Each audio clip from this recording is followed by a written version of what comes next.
Hola, mi nombre es Astrid Viares y en este video les voy a hablar sobre el decaimiento beta. El decaimiento beta es un proceso seguido por nucleidos inestables. En él solamente varía el número atómico Z, manteniendo invariable el número másico A. Para estudiar la energética del decaimiento beta se hace la gráfica de las masas atómicas como una función del número atómico para un número másico A fijo. La figura 1 muestra los resultados típicos para A impar y la figura 2 muestra los números típicos para A par. Para A impar se encuentran los valores de la masa atómica sobre una parábola y para A par existen dos parábolas. La parábola superior es para Z impar y N impar y la inferior es para Z par y N par. Ambas figuras especifican cómo aumentan las masas cuando los valores de Z se apartan de sus valores más estables para una A dada. Observemos en la imagen 1 que para un valor de A impar generalmente existe solo un valor de Z más estable, que es este que tenemos aquí. Y para una A par dada generalmente hay dos valores estables de Z, que son estos dos que podemos observar. Los núcleos cuyo valor de número atómico no son los más estables en consideración con su número másico pueden cambiar su número atómico para alcanzar la estabilidad mediante tres diferentes procesos de decaimiento beta. Uno de ellos es el proceso de emisión de electrón, que ocurre en las series radiactivas. En este proceso, el núcleo emite un electrón cargado negativamente. Así el número atómico aumenta en 1. N decrece en 1 y el número másico permanece fijo. Tenemos que la energía de decaimiento es igual a la masa de las partículas iniciales menos la masa de las partículas finales. Todo esto multiplicado por la velocidad de la luz al cuadrado. Por lo tanto, la energía de decaimiento en el proceso de emisión de electrón está dada por esta primera ecuación, donde la energía es igual a la masa del núcleo inicial menos la masa final. Esta masa final va a estar formada por la masa del núcleo final más una masa en reposo del electrón. Y todo esto multiplicado por la velocidad de la luz al cuadrado. Esta energía deberá ser positiva para que ocurra el decaimiento. Esta ecuación se puede escribir en términos de masas atómicas, sumando y restando Z masas electrónicas en reposo, y así obtenemos esta segunda ecuación. Despreciando las energías de enlace de los electrones del átomo, se obtiene el resultado simple de que la energía de decaimiento en la emisión del electrón es esta tercera ecuación. Se ve que la emisión de electrón ocurre cuando la masa atómica inicial excede la masa atómica final, ya que la masa del electrón sumada al átomo se compensa por la masa del electrón emitida por el núcleo. Otro proceso de decaimiento beta es la captura de electrón. En este, el núcleo captura un electrón atómico cargado negativamente. Por tanto, Z decrece en 1, N aumenta en 1, y A, que es el número másico, permanece fijo. La energía que queda disponible en el decaimiento es la que está dada por la primera ecuación, que vemos que está formada por la masa inicial, que es la masa del núcleo inicial, más una masa de electrón en reposo, menos la masa del núcleo final. Esta la podemos reescribir tal como indica la ecuación, cambiando algunos signos. Para reescribirla en términos de masas atómicas, entonces lo que vamos a hacer es sumar y restar Z masas electrónicas en reposo, y así obtenemos esta segunda ecuación. En términos de masas atómicas, la energía de decaimiento en la captura del electrón es la que está por la ecuación 3. Cuando la energía es positiva, ocurre la captura de un electrón. Se obtiene este resultado simple ya que la masa del electrón tomado del átomo en la captura se compensa con la masa del electrón capturado por el núcleo. El último proceso de decaimiento beta que se puede dar es la emisión de positrón, en el cual el número atómico Z decrece en 1, N aumenta en 1 y A, que es el número másico, permanece fijo.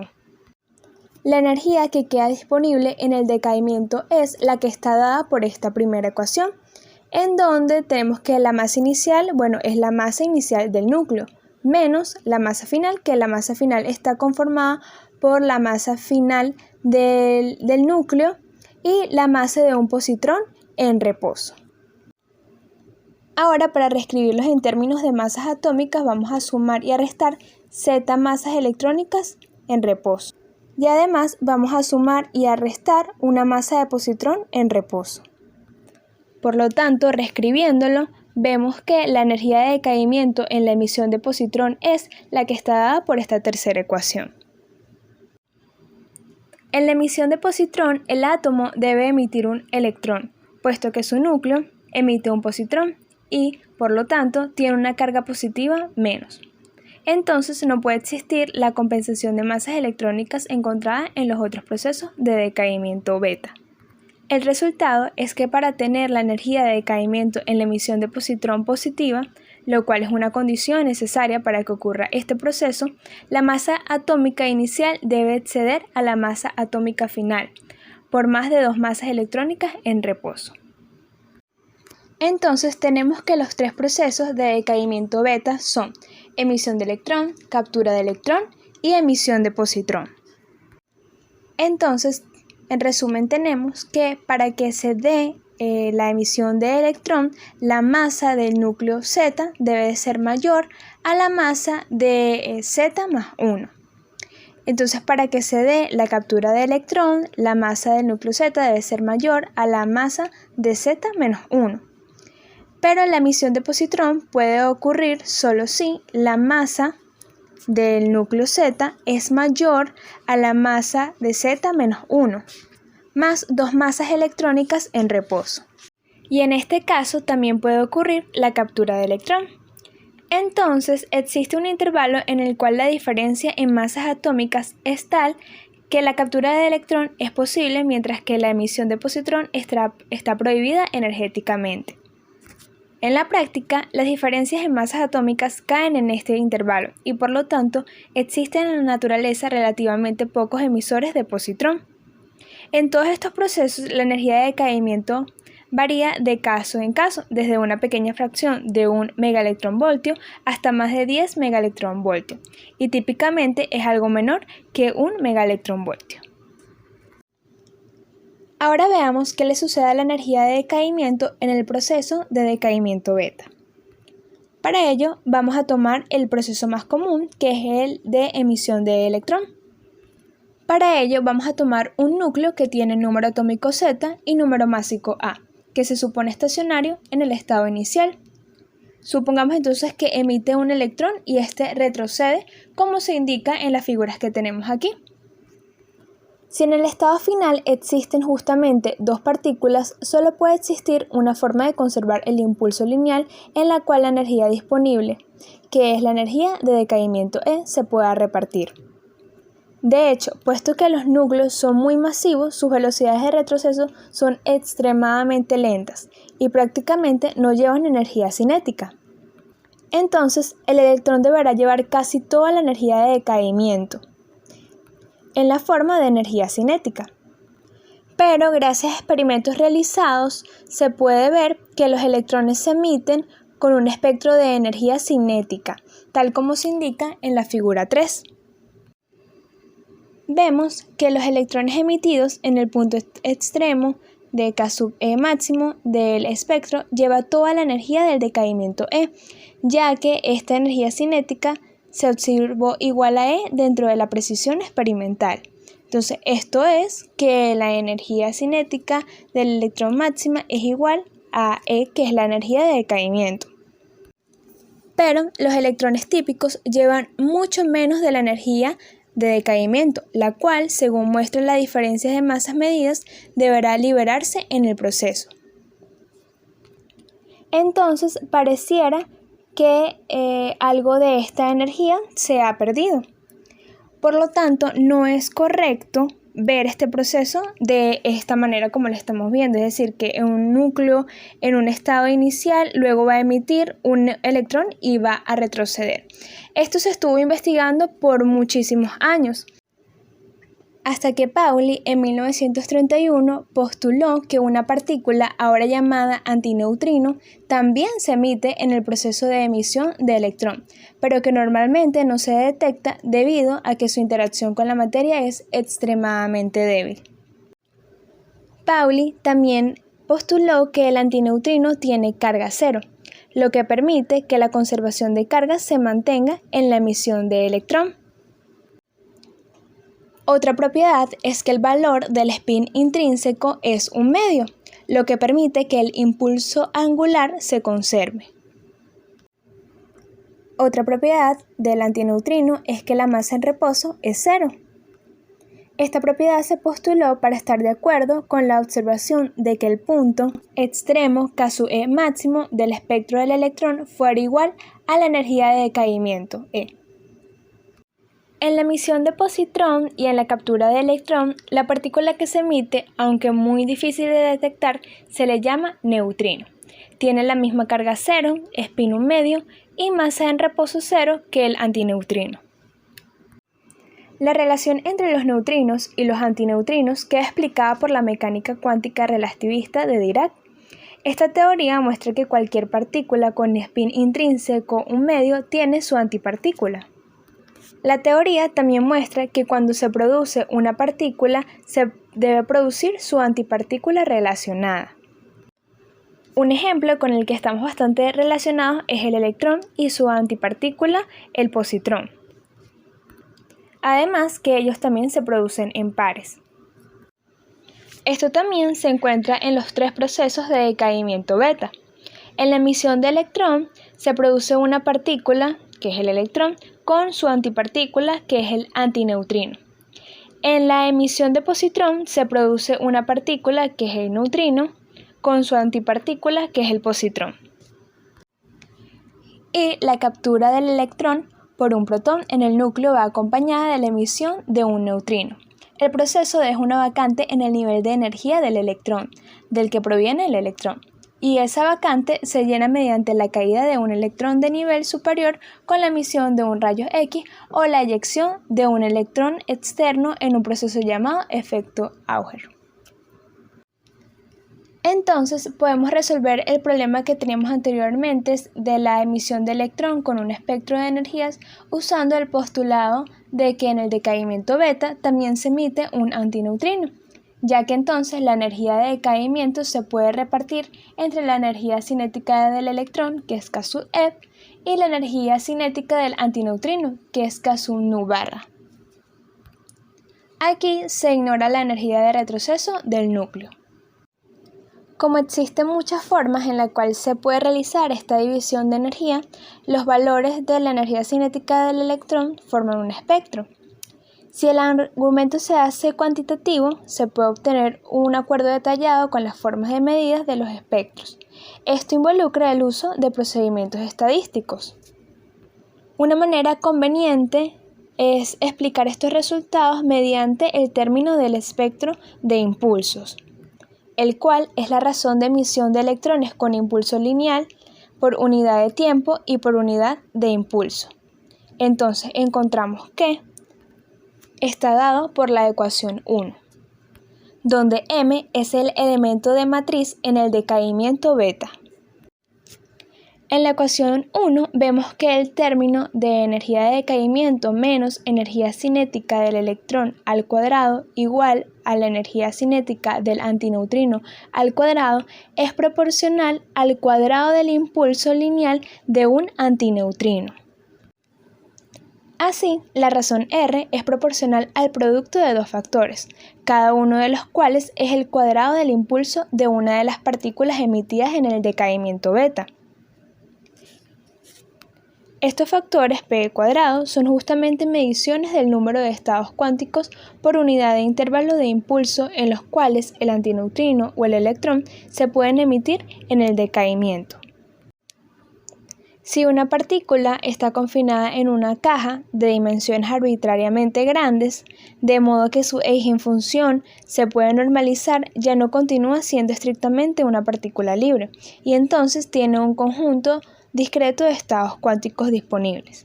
El número de estos estados por unidad de impulso es proporcional al cuadrado de su impulso. Si se hace la suposición estadística usual de que todas las divisiones de energía o impulsos posibles ocurren con la misma probabilidad, la razón para un decaimiento beta con una división particular será proporcional al número total de estados para esta división, que es el número de estados para una partícula, multiplicado por el número de estados para la otra. Entonces, la razón R será proporcional al factor de impulsos para densidad de estados para el antineutrino multiplicado por el factor de impulsos para la densidad de estados del electrón. Así, se ve como la forma del espectro de impulsos del electrón está gobernado por los términos dentro del paréntesis cuadrados de la ecuación 1. El espectro es simétrico alrededor de un máximo en el impulso que representa equipartición de impulso entre el electrón y el neutrino. La razón es que si una de estas partículas toma más impulso en el decaimiento, la otra deberá tomar menos, y esto hará decrecer el valor del producto de los dos factores de densidad de estado. El término m conjugado por m en la ecuación 1 gobierna la magnitud del espectro de impulsos y por lo tanto la razón total de emisión de electrones en el decaimiento beta. La ecuación 2 muestra que m depende de la eigenfunción psi sub i del núcleo que decae por beta en su estado inicial, es decir, antes del decaimiento, y del complejo conjugado de la eigenfunción phi sub f del núcleo en su estado final, después del decaimiento.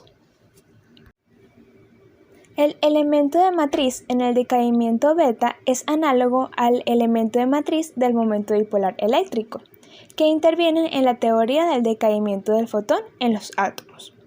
El elemento de matriz en el decaimiento beta es una integral de volumen de la cantidad tomada entre la eigenfunción del núcleo en su estado inicial y el complejo conjugado de la eigenfunción del núcleo en su estado final.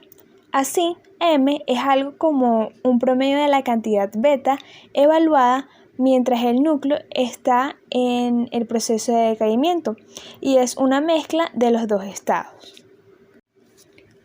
Las ecuaciones 1 y 2 de la diapositiva anterior las obtuvo Fermi por primera vez bajo la suposición simple de que la interacción de Coulomb entre los núcleos y los electrones emitidos se podrían despreciar. También supuso que beta es una constante universal llamada constante de acoplamiento del decaimiento beta. Entonces, el elemento de matriz M del decaimiento beta inmediatamente se reduce a la ecuación 3, donde M' es el llamado elemento de matriz nuclear. Se debe tener en cuenta que el decaimiento beta no es una consecuencia de la fuerza o interacción nuclear, por el contrario, el decaimiento es una consecuencia de una interacción que no se ha encontrado previamente en el estudio de la física cuántica, la interacción de decaimiento beta. Esta es una de las 4 interacciones fundamentales de la naturaleza. Las otras 3, recordemos que son la interacción nuclear, la electromagnética y la gravitacional. En la figura 4 se muestra la gráfica de Curie para el más simple de todos los procesos de emisión de electrón, que es el decaimiento de un neutrón libre. Este neutrón se convierte en un protón más un electrón y un antineutrino. El neutrón decae ya que la energía, que es igual a la masa atómica inicial menos la masa atómica final por la velocidad de la luz al cuadrado, es igual a más 0,78 megaelectronvoltio y el tiempo de vida T del decaimiento es aproximadamente 1000 segundos. En la figura 3 también vemos que es la gráfica de la raíz del espectro de impulso de los espectros emitidos entre el momento del electrón al cuadrado en función de la energía cinética del electrón. Podemos ver que hay una buena concordancia entre los datos experimentales y entre la teoría. Por lo tanto, para núcleos de Z pequeños, esto se va a cumplir. Sin embargo, algunas veces se ven pequeñas desviaciones de los datos experimentales para energías bajas, pero usualmente representan problemas experimentales con autoabsorción de electrones de baja energía en la fuente del material que decae por beta.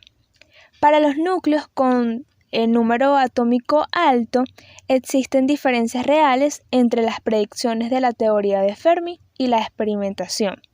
Esto se debe al hecho de haber despreciado la interacción de Coulomb entre el núcleo final y el electrón o positrón emitido. Esa interacción desacelera los electrones o acelera los positrones. Su efecto es favorecer el extremo de baja energía o impulso de los espectros para electrones, o desaparecer ese extremo de los espectros para positrones. El tiempo de vida T característico del decaimiento es el tiempo promedio que un núcleo sobrevive antes de decaer. Tenemos que este tiempo es proporcional a la razón del decaimiento R. Entonces, si integramos el espectro de impulso de la ecuación 1 sobre todos los impulsos de los electrones hasta el impulso máximo, se obtiene una expresión para la rapidez total de emisión de electrones, y esto es la razón de decaimiento. Así obtenemos la ecuación 7, donde F es una función del impulso máximo, o de la correspondiente energía cinética máxima, que es el punto extremo en la energía K sub E máxima. En la figura 5, se grafica F como función de K sub E máximo. Podemos observar que F aumenta muy rápidamente con el incremento de la energía de extremo. Las correcciones hechas a la teoría para dar cuenta del efecto de la interacción de Coulomb sobre los electrones emitidos cambian los valores de F. Para z pequeñas, el cambio en F es despreciable, pero para z igual a 100 y energía máxima igual a 1 megaelectronvoltio, F aumenta por un factor de 100 para la emisión de electrón o decrece por un factor de 10 para la emisión del positrón. Si reescribimos la ecuación 7, podemos obtener la cantidad que con frecuencia se llama el tiempo de vida comparativo, el cual depende de una gran cantidad de constantes universales y del valor del elemento de una matriz nuclear, que es la que podemos observar en la ecuación 9. Esta expresión para el elemento de matriz nuclear es justamente el que teníamos en la ecuación 4, con los subíndices en las ejefunciones inicial y final al reescrito para indicar que la teoría se aplica tanto a la emisión de electrones como a la emisión de positrones. Por último, podemos decir que para muchos físicos nucleares el decaimiento beta es su campo de investigación favorito porque provee información valiosa sobre los núcleos. Bueno, muchas gracias por ver este video.